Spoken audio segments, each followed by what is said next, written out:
What's going on, everybody? Welcome back to the channel. My name is Pancis. If it is your first time tuning in, please be sure to smash the subscribe button. If not, thanks for your continued support.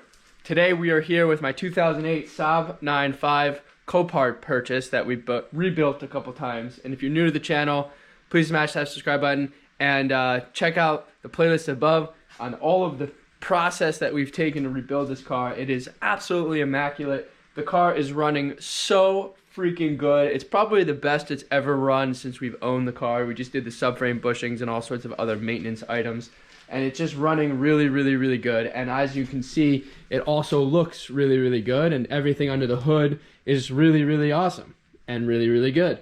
And so there's really not too much wrong with this car, but it is moving to Florida in the next 2-3 weeks, so it's going to be leaving my domain. And I figured that since it's leaving my reach, I might as well do all of the maintenance things that are either coming up for maintenance or should be done, or in certain cases I'm not familiar if it was done because we only owned the car for the last year and a half.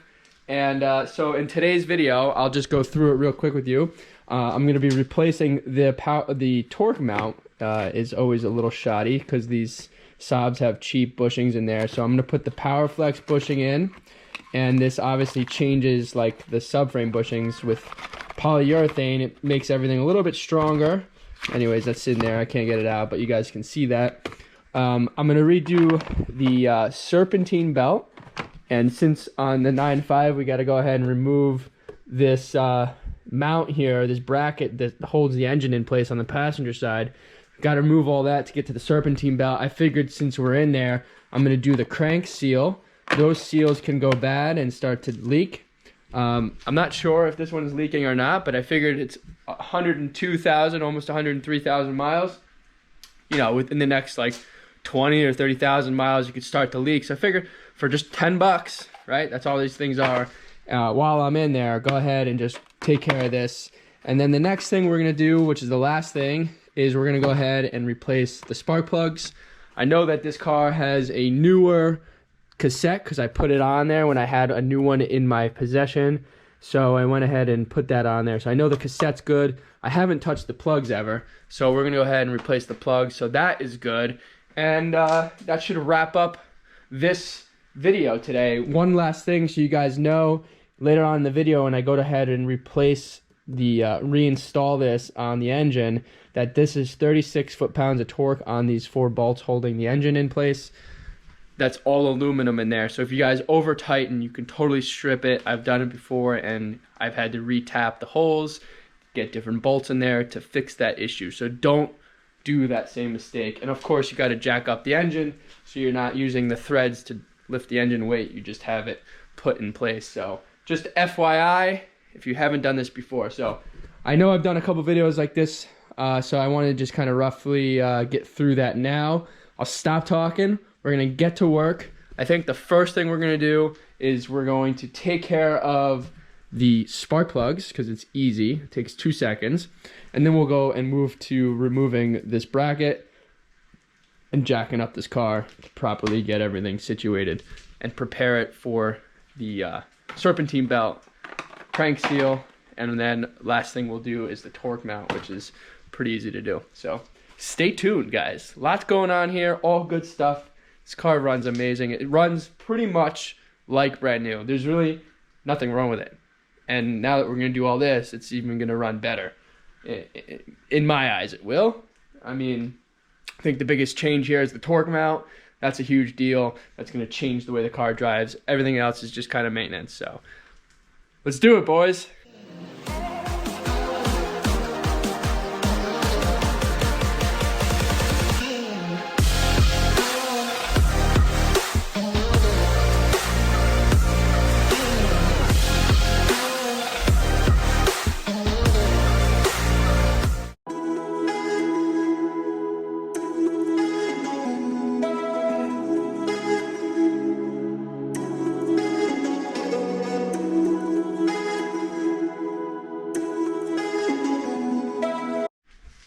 All right, guys, so it seems like it's always one thing to the next with these cars, but this is like not a big deal. Obviously here we pulled out the spark plugs, but if you guys look in there, we have some oil moisture. I'm not sure if it's old oil moisture or not. You know what? I think it's old oil. I don't see any active oil leaking, so really no big deal. I guess that's from a previous oil leak on the gasket, valve cover gasket. So, I mean, if it was leaking actively, you would definitely be getting oil down over here. And I don't really see any of that, so.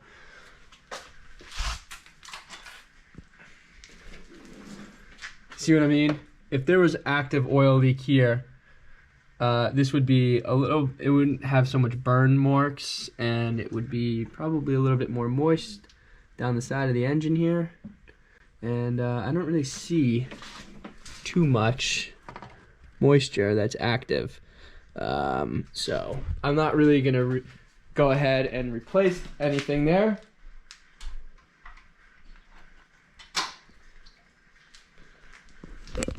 So I'm not going to go ahead and replace anything there, but if you guys see active oil leaking, it's going to be moisture everywhere, and in this case I don't think it's active, so I'm just going to leave it alone. I just touched all of the sidewalls here, and I'm not really getting too much action on anything, so it should be fine. It should be fine. So anyways, I pulled out the plugs, and here's the deal. It's a good thing I'm replacing them, because of course somebody who replaced this before put the iridium plugs on, the NGK iridium, and you're not supposed to do that with these cars. Platinum is the way to go. You guys can see how short the tip is there on the plug. It's not ideal for these high pressure turbo engines. I really don't understand why car companies, service companies actually even recommend these things for the 9.5, so just don't ever use them. I don't even know why this hasn't caused an issue yet. So we're going to replace them now with platinum plugs, which is what I like to use. So I'm going to check the gap. It's 0.9 millimeter, 0.09 millimeter, and then put it in. We'll be good. 22 foot-pounds of torque is what I usually use on the 22 foot-pounds of torque is what I use on the plugs. So, all right, boys. So we went ahead. I just cleaned all of the old remnants of an oil leak out. So what I'm going to do is just let this car hit the road for the next week, and then I'll open this up and just make sure it's not leaking before this car takes its final journey out of here. But I'm pretty sure it's all old oil from the last leak. So let's put this together, and then we'll get the jack underneath, and we'll start on the major work.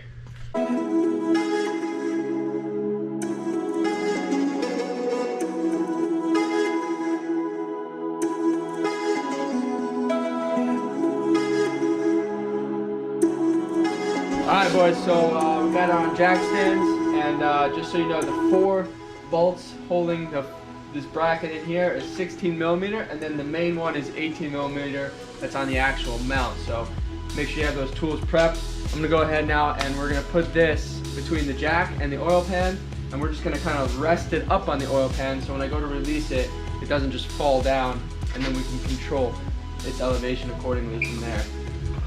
So let's rock that out.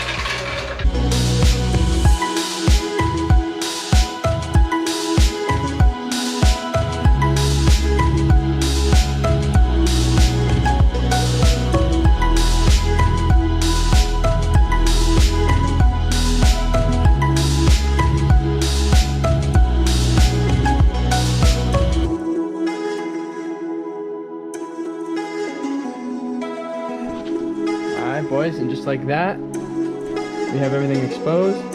Our engine mount here is in good shape, which is nice. It's a good opportunity here to see and check if there's any other oil leaking from the chain tensioner that's down there. So let's get some light in there. And it looks like it's leaking a little bit down there, the tensioner.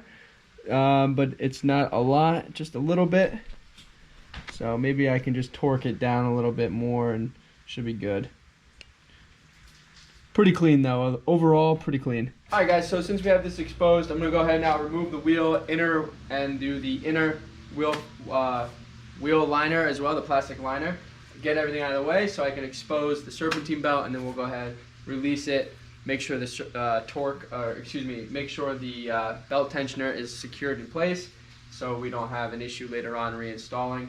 And then we'll get to the crank seal, which is pretty straightforward as well. So let's rock it out. Alright guys, so we are in here. This is the crank, 27mm on that bolt there. So I'm gonna go ahead and try to loosen that now and do that real quick before we loosen the tensioner on the belt. Alright boys, I got the air impact socket out because it was a little bit stronger than the handheld electric one, but we got that bolt out by just doing that. So I'm just gonna lower the engine just a little bit to clear some of the subframe wall, just like a slight bit. Pull that right off.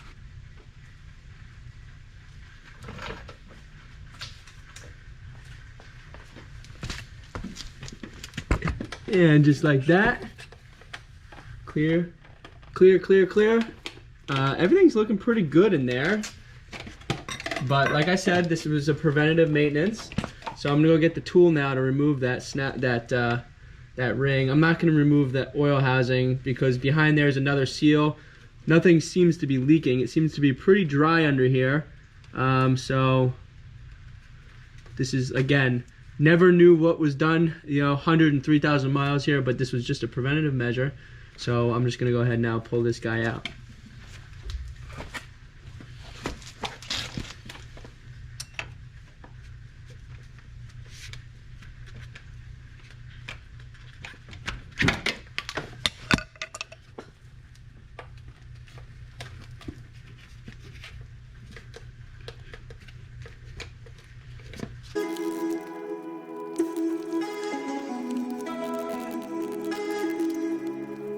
Alright guys, so to reinstall, make sure you have the inside groove. There's a groove on the inside of the crank, and there's a groove on the pulley that needs to be lined up.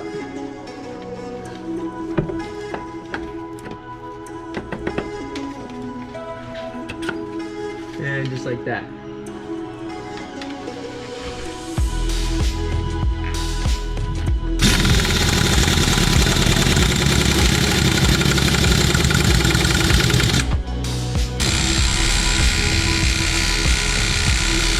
Alright boys, that was pretty straightforward, pretty easy. So now the only thing we got to do now is just reinstall the serpentine belt, which we have a new one. So I'm not sure you guys can see this, but I wanted to do like a comparison earlier, like to see if these were similar sizes, and they are.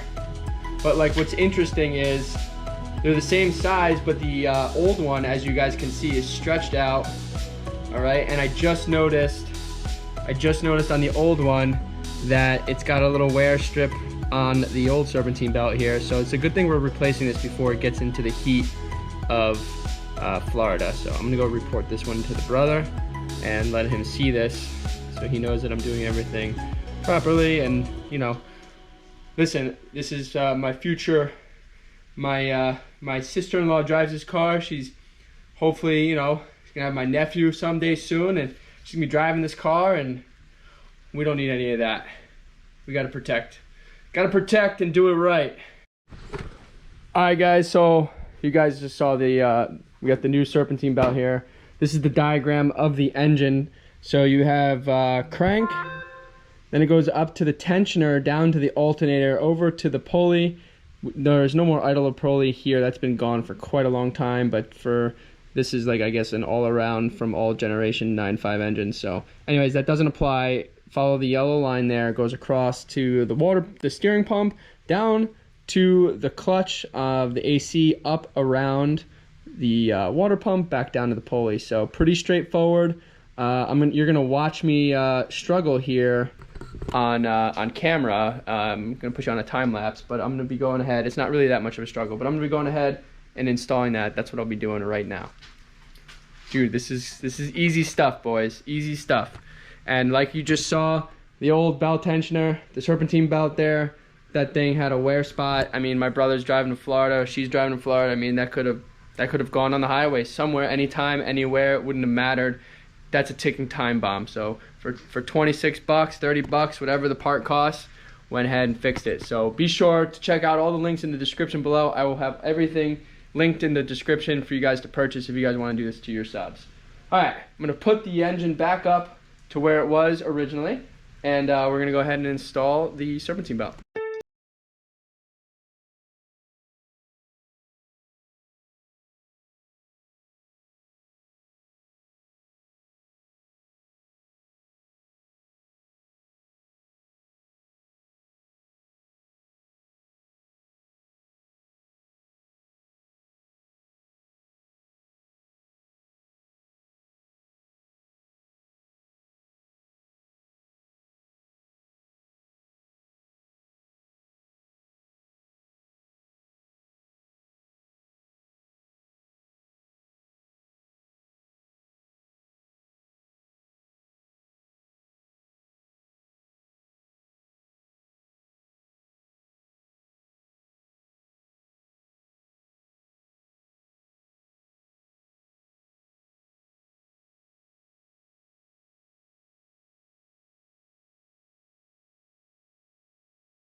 Alright boys, so with a little patience there and a separate hand to pull the tensioner, got her on there nicely, and should be good to go here, so pretty excited.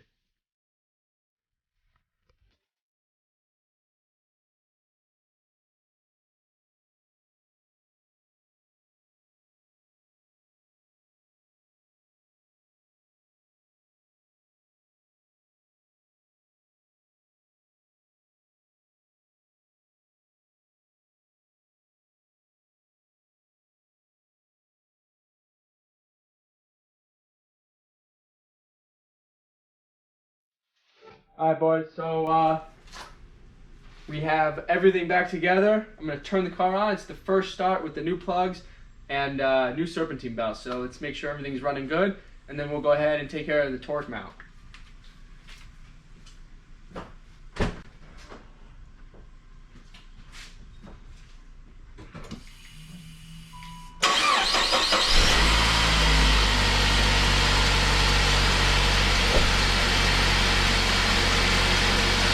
Dude, that thing is running good.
Alright guys, that sounded beautiful. Engine was nice and smooth. I checked every pulley, every idling thing on the serpentine belt. Everything was nice and smooth. There was no vibrations. Everything looked perfect. So I'm going to go ahead, before we take care of the torque mount, I'm just going to go ahead and put this pan back on the tray, inside the wheel well and the tire, and move forward. So stay tuned. Got the torque mount here. I've seen these look really bad. This is not as bad as some, but you guys can see there's about a quarter of an inch to an inch, or excuse me, a quarter of an inch to a half an inch of play. So obviously, over the moment of time, you guys can see how it just is not good for anything on the engine. So that's why we're replacing this. I've done this before on the other 9.5, 16 millimeter bolt on there, and then you have an 18 nut and a 14 head bolt. So that's what you need to take it down. All right, boys, we got everything back together on the top, and there's our torque mount right there. That yellow piece. After some wrestling, we finally got it to line up. Sometimes you might need a person to put the car in drive to get it to move the ½ inch you need to line up the holes. So we're torqued down, we're good. Let's take this thing for a ride. Let me put it down. All right, guys, we're taking it for a ride. Running nice, especially with that new torque mount. When it's in that zero gravity moment and you go to hit the gas, you're not getting that extra engine movement and extra play, so that's pretty solid. And just all around really smooth. I think after 100,000 miles, I believe that original Serpentine belt is gets stretched out for sure. In my opinion, I would presume it stretches over age. So good to see that on there new, and we got fresh plugs that are good plugs, not the iridium. So yeah, man, she's smooth and she'll get better fuel economy now. Oh yeah, this thing's a beaut. What a beaut. So that was another job well done. Pretty sure I showed you guys for the most part everything on that crank. If you're gonna do that seal, take an air impact gun. If you're gonna go ahead and do the torque mount, be ready to do some wrestling. Outside that, it's easy. Serpentine belt, again, some patience, and that's pretty straightforward as well. And that's it. These little things change everything on the car, and it just makes it run so much better. And it's the little things in life, and that's what it is with these Saabs. Hold on, there's a cop. So yeah, these little things, some of this that we just did in this video, like I said maybe earlier, is preventative. Some of it was for sure needed, and I'm glad that we did the spark plugs, because there was the NGK iridiums in there, and those are just no bueno for Saabs. I'm surprised it even ran this long. We put about 10,000 or 12,000 miles on the car since we purchased it. It seems like the original owner had just put them in there, so they didn't seem that old, but no good. So glad we got that, and we should be good. So a couple more little things, I think, just little things, probably not enough to video. I'm gonna just make sure the bottom trays are secured. Some of the clips are a little rusted out, replace those. I mean, just some silly little things, clean up the car, and she's ready to rock. Hope you guys enjoyed this. Please be sure to like, share, and subscribe. Comment below if you guys have anything you want to add. And of course, as always, follow me at Kyle Pancis. Always happy to help you there. Try to be active on there as well. So thanks for watching. I'll see you guys next video.